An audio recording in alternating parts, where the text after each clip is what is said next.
local, late breaking. This is NewsWatch 12 at 5. Human trafficking, a problem the entire world is facing, includes us here in Southern Oregon. Thanks for joining us tonight. I'm Haley Gravitt. And I'm Tim Quidadamo. NewsWatch 12's Rocky Walker wants to give a look into the people fighting against it.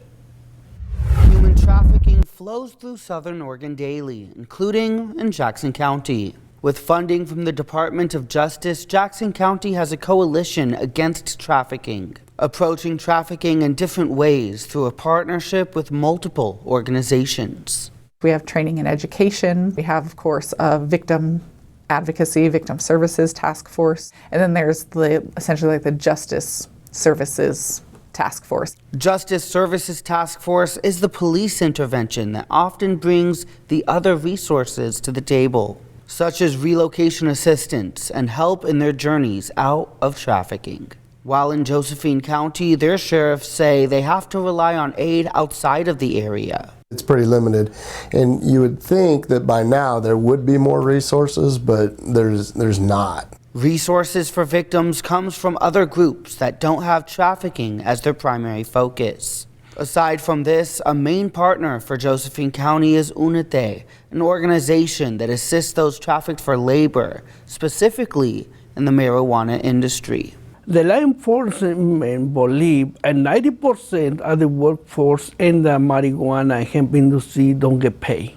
UNITE, through the DOJ, has a program that will help relocate victims of labor trafficking, give them the wages they were owed, and work to prosecute those that exploited them. They say just having the resources available in the community helps the victims. And those flies have saved a lot of people. But they believe more resources are needed, and a stronger look into trafficking by the state would save many more from modern-day slavery. Reporting in Jackson and Josephine counties, I'm Rocky Walker. And stay tuned for NewsWatch 12 at 6 to hear more about human trafficking here in Southern Oregon and the resources available. Storm Tracker 12 Chief Meteorologist Matt Hoffman. Matt, some sunny skies across Southern Oregon and Northern California today. Yeah, beautiful one out there this afternoon. It was cold this morning, yes, but the dry air that we have in place, all that sunshine, temperatures are able to rebound significantly. We made it well up into the 50s in both Medford and Grants Pass, 55 the high today in Medford. Still 52 this hour and 54 degrees in Grants Pass. We're down to 42 now in Klamath Falls, and we've dropped back into the 30s in Lakeview. Along the coast, sitting at 46 degrees in Gold Beach. With the calm conditions we have, especially in our inland valleys, air quality right now fairly good still in Medford, moderate in Grants Pass and Cave Junction, but as winds continue to settle and like we've seen with this stagnant weather pattern once again, we'll see those drops in air quality tonight and then into the morning hours. West side and east side valleys under an air stagnation advisory through noon on Thursday. Then we got some big changes on the way as we wrap up the work week. Tonight, skies will be clear. Temperatures will be quite cold, down to 24 degrees in Medford, still getting down to 13 in Klamath Falls. And then tomorrow, despite that cold start, we rebound nicely well into the 50s in our west side valleys and pushing 50 degrees in Klamath Falls. I'll have the latest on the return of rain and snow as we wrap up the work week and head into the weekend. That's coming up in just a bit. Matt, thank you. Today, the Klamath Basin refuges have prescribed burn operations taking place southwest of Merrill. South Central Oregon Fire Management Partnership, or SCOMF, says smoke may be visible as more than 700 acres are burnt. They ask that the public avoid marked areas while operations are taking place. And Rural Metro Fire is working to ensure its newest recruits are fully prepared for the unpredictable challenges that they'll face in the field. NewsWatch 12's Samantha Cadera spent the day with these recruits in Josephine County, where she got an inside look at some of their training.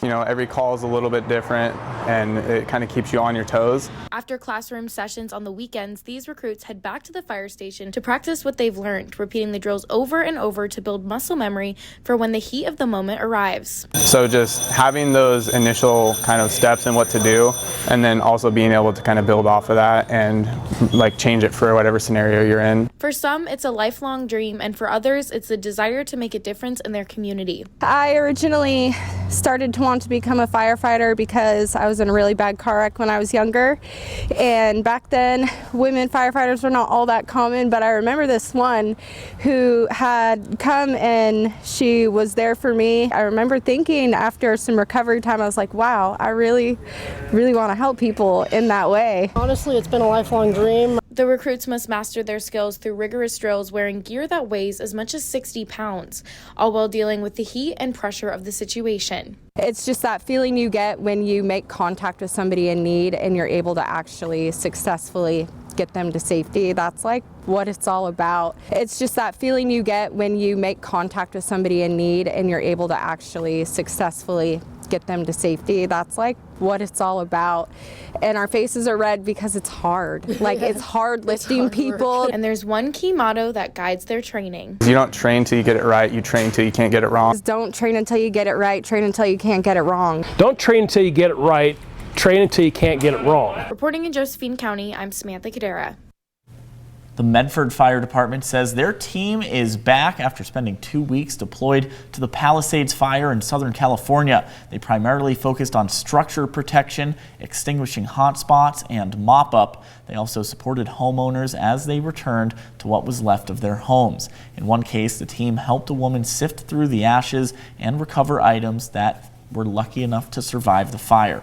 We'll take a closer look at the California fires coming up in just about 10 minutes. Meanwhile, the Ashland Police Department has a specialized team called CAP. It's made up of 3 officers who focus on individual problems such as homelessness. And NewsWatch 12's Damian Alvarado looked into how this team operates. Ashland Police's CAP officers focus on building trust. So when enforcement is necessary, it's a more positive experience for everyone involved. We're making community contacts, addressing nuisance issues, and then we also have partnerships with our community resources where we bring them into the loop to address those overarching issues in our community. Their goal is to build relationships, offer resources, and de-escalate situations. Where we can kind of sit down and hear these people's stories that we're coming into contact with, and what they're going through on the day-to-day really allows us to make very educated decisions. Ashland Police works closely with community partners like ARC and Aura to connect people with these services. CAP members also rely on their discretion to help people in crisis, or utilizing jail as a stabilizing environment rather than a punishment. Instead of us just like dropping somebody off at jail, a big part of our process is reaching out then after their arrest to our community partners saying, hey, these are the issues we're having with this person. Can we get you guys into the jail to talk to this person and engage them in those conversations and in those services? Reporting in Ashland, I'm Damian Alvarado. On the Health Watch, flu activity in Oregon is rising once again. Local pharmacies are encouraging residents to get a flu shot if they haven't already. According to the most recent data from the Oregon Health Authority, statewide positivity rates increased in the week ending January 18th. Local pharmacists tell NewsWatch 12 increased flu activity is not uncommon for this time of year. They also say it's not too late to get this year's vaccine. People are getting the flu. It's spreading rapidly. Keep yourself healthy. Keep your community healthy.